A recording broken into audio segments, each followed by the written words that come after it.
ইসরায়েলে ইরানের ক্লাস্টার বোমা, সৌদিতে মার্কিন যুদ্ধ বিমান বিধ্বস্ত। ইরানের খারুক দ্বীপে মার্কিন হামলা, তেলের বাজারে অস্থিরতা। ইরানি নেতাদের ধরতে যুক্তরাষ্ট্রের $10 মিলিয়ন পুরস্কার ঘোষণা। বাগদাদে মার্কিন দূতাবাসে ড্রোন হামলা। নিরাপত্তা ঝুঁকিতে ওমান ছাড়ার নির্দেশ দিল যুক্তরাষ্ট্র।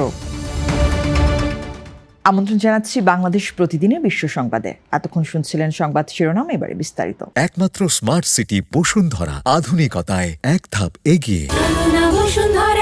ইসরায়েলের তেল আবিব সহ মধ্যাঞ্চলে ইরানের নিক্ষিপ্ত ক্লাস্টার বোমা বা গুচ্ছ বোমার আঘাতে ব্যাপক অগ্নিকাণ্ড ক্ষয়ক্ষতি হয়েছে।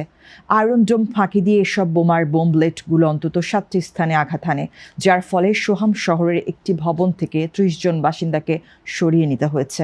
পাশাপাশি লেবানন সীমান্ত সংলগ্ন আপার গ্যালিলিতে হিজবুল্লাহর রকেট হামলায় বেশ কিছু স্থাপনা ক্ষতিগ্রস্ত হয়েছে। অন্যদিকে গত 14 দিনে সৌদি আরবের প্রিন্স সুলতান বিমান ঘাঁটিতে ইরানি ক্ষেপণাস্ত্র হামলায় যুক্তরাষ্ট্রের 5টি রিফয়েলিং যুদ্ধ বিমান বিধ্বস্ত ক্ষতিগ্রস্ত হয়েছে। এছাড়া গত শুক্রবার ইরাকের পশ্চিমাঞ্চলে মার্কিন বিমান বাহিনীর একটি KC-153 বিমান বিধ্বস্ত হয়ে 4 জন ক্রু নিহত এবং 2 জন আশঙ্কাজনক অবস্থানে রয়েছেন। বর্তমানে সৌদি আরব, কাতার, কুয়েত, বাহরাইন, সংযুক্ত আরব আমিরাতে ও ওমানে অবস্থিত মার্কিন সেনা ঘাঁটিগুলো লক্ষ্য করে ইরান ও হিজবুল্লাহর এই ড্রোন ও ক্ষেপণাস্ত্র হামলা অব্যাহত রয়েছে। মার্কিন প্রেসিডেন্ট ডোনাল্ড ট্রাম্প ইরানের মুকুটের মণি হিসেবে পরিচিত খারুক দ্বীপের সামরিক স্থাপনাগুলোতে ইতিহাসের অন্যতম শক্তিশালী বিমান হামলা চালানোর ঘোষণা দিয়েছেন। তবে ফোর্স নিউজের বরাতে আল জাজিরা জানিয়েছে, ইউএস সেন্ট্রাল কমান্ডের এই হামলায় দ্বীপটির প্রতিরক্ষা ব্যবস্থা, নৌঘাঁটি এবং হেলিকপ্টার ক্যারিয়ার সহ 15টিরও বেশি লক্ষ্যবস্তু ধ্বংস হলেও তেল অবকাঠামো এখনও অক্ষত রয়েছে। ট্রাম্প হুঁশিয়ারি দিয়েছেন, ইরান যদি হরমুজ প্রণালীতে বাণিজ্যিক জাহাজ চলাচলে বাধা দেওয়া অব্যাহত রাখে, তবে দেশটির 90% তেল রপ্তানি নিয়ন্ত্রণকারী এই দ্বীপের পুরো জ্বালানি বাণিজ্য ছারখার করে দেওয়া হবে। এর জবাবে ইরান পাল্টা হুমকি দিয়ে বলেছে, তাদের তেল স্থাপনায় আঘাত করা হলে পুরো অঞ্চলের মার্কিন সংশ্লিষ্ট সব জ্বালানি অবকাঠামোতে ভয়াবহ আক্রমণ চালানো হবে।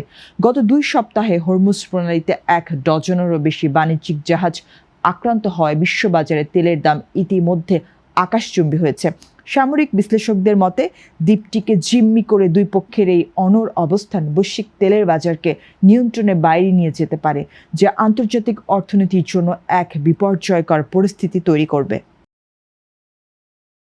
ইরানের শাসন ব্যবস্থার শীর্ষস্থানীয় নেতাদের অবস্থান ও কার্যক্রম সম্পর্কে তথ্য দিতে $10 মিলিয়ন পর্যন্ত পুরস্কার ঘোষণা করেছে যুক্তরাষ্ট্র। মার্কিন পররাষ্ট্র দপ্তরের diplomatic security service rewards for justice প্রোগ্রামের আওতায় একটি ওয়ান্টেড ব্যানার প্রকাশের মাধ্যমে এই ঘোষণা দেওয়া হয়।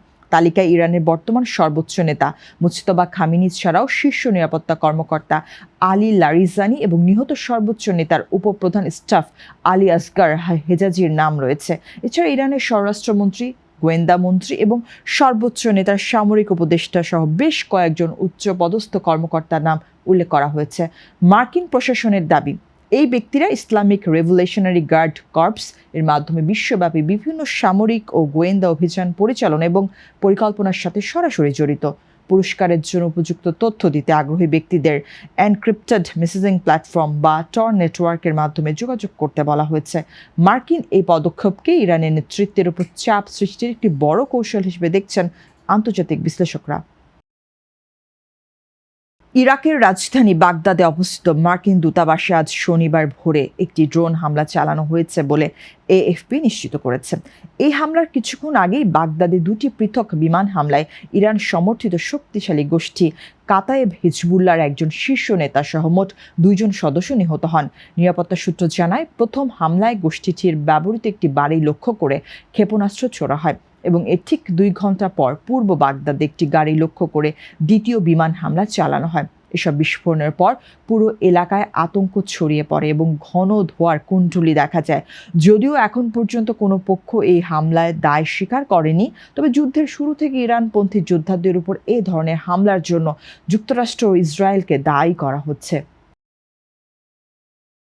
মধ্যপ্রাচ্যে ক্রমবর্ধমান সশস্ত্র সংঘাত ও সন্ত্রাসবাদের ঝুঁকির কথা বিবেচনা করে ওমান থেকে জরুরি নয় এমন সরকারি কর্মী ও তাদের পরিবারের সদস্যদের অবিলম্বে দেশ ছাড়ার নির্দেশ দিয়েছে যুক্তরাষ্ট্র।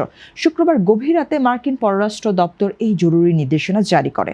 বর্তমানে ওমানের জন্য যুক্তরাষ্ট্রের ভ্রমণ সতর্কতা লেভেল 3 পর্যায়ে থাকলেও ইয়েমেন সীমান্তবর্তী অঞ্চলগুলোর জন্য সর্বোচ্চ লেভেল 4 সতর্কতা বহাল রাখা হয়েছে। মূলত মধ্যপ্রাচ্যের বর্তমান অস্থিতিশীল পরিস্থিতির কারণে মার্কিন নাগরিকদের নিরাপত্তা নিশ্চিত করতে এই আগাম সতর্কতা অবলম্বন করা হয়েছে। ওমান সাধারণত শান্ত থাকলেও বর্তমান ইরান, ইসরায়েল ও ইয়েমেন পরিস্থিতির সরাসরি প্রভাব দেশটিতে পড়ার আশঙ্কা করা হচ্ছে। আল জাজিরার প্রতিবেদন অনুযায়ী এই নির্দেশনার ফলে ওমানে অবস্থিত মার্কিন দূতাবাসের কার্যক্রম আংশিক সীমিত হয়ে পড়তে পারে। সংঘাতময় এই সময়ে কূটনৈতিক কর্মীদের নিরাপত্তা নিশ্চিত করাই এখন ওয়াশিংটনের প্রধান লক্ষ্য হয়ে দাঁড়িয়েছে। এ ছিল আজকের বাংলাদেশ প্রতিদিনের বিশ্ব সংবাদ। সবশেষ খবর জানতে চোখ রাখুন বাংলাদেশ প্রতিদিনের ফেসবুক পেজ ও ইউটিউব চ্যানেলে। সবাইকে অসংখ্য ধন্যবাদ।